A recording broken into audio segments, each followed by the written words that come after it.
Hi, I'm Donna Fields and welcome to CLIL Scaffolding 12. It's a series of webinars designed to give you support for using scaffolding in your lessons. Today we're going to use scaffolding technique number 132. 101 more of these techniques can be found in my book, 101 Scaffolding Techniques for Language Teaching and Learning, that's also been translated into Spanish. Scaffolding is about giving just enough support to students when they're struggling so they can continue afterwards on their own. Today's objective is to scaffold academic terms and phrases through a critical thinking strategy. I'm going to show you in a primary and secondary lesson, and you can find more examples, plus preschool and university level examples at the webpage. Let's start with a secondary science lesson. We want our students to become familiar with scientific terms they'll be using during the upcoming unit. So let's make it fun and give them one more critical thinking strategy that they can put in their toolbox of educational skills. So what do? We break down the words, terms, and phrases and find images that match the separated syllables. For instance, the first page of the unit has to do with the brain. So let's start with that word to ease into this technique.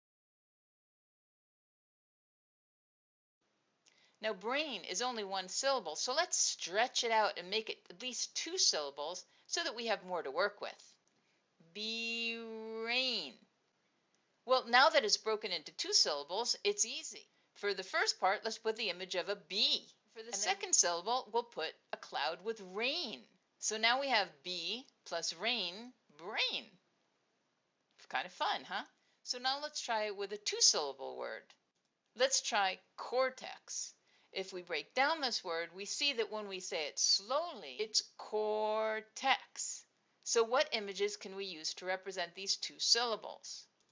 Well, core can be symbolized by the core of an apple. The second part, tex, can be represented by the state of Texas, which is familiar to people even outside of the United States because of its distinctive shape. But we need to get rid of the second part of the name, AS.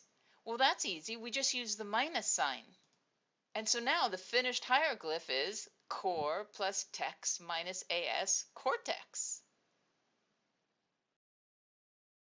Let's try this with a primary lesson on nutrition. One of the words your students are going to need to read and say repeatedly is carbohydrate. So how can we break this down and make it visual so it doesn't seem so overwhelming for them? Carbohydrates.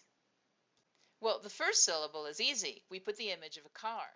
The second syllable sounds like the bow you put on a present, so we put an image of a bow. For the third syllable, let's put a person waving and saying hi.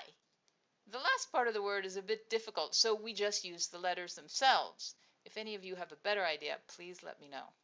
Let's try one more word now that you're really getting the hang of this. Let's try cholesterol. All right, so first we break it into syllables. Cholesterol. Okay, for the first syllable, let's use the image of someone who's cold. But we need to subtract the D. So we put a minus D. And now, what do we do for the middle part? Well, how about if we put the image of a girl named Esther? For the last part, let's put an old woman, but we don't need the D. So what do? That's right, we subtract the D. And now we have it, cholesterol. And that's it, another simple scaffolding technique that I hope you can use in your classes. But look what you've been doing, developing and refining critical thinking skills, introducing problem-solving strategies that are inherent in educational material.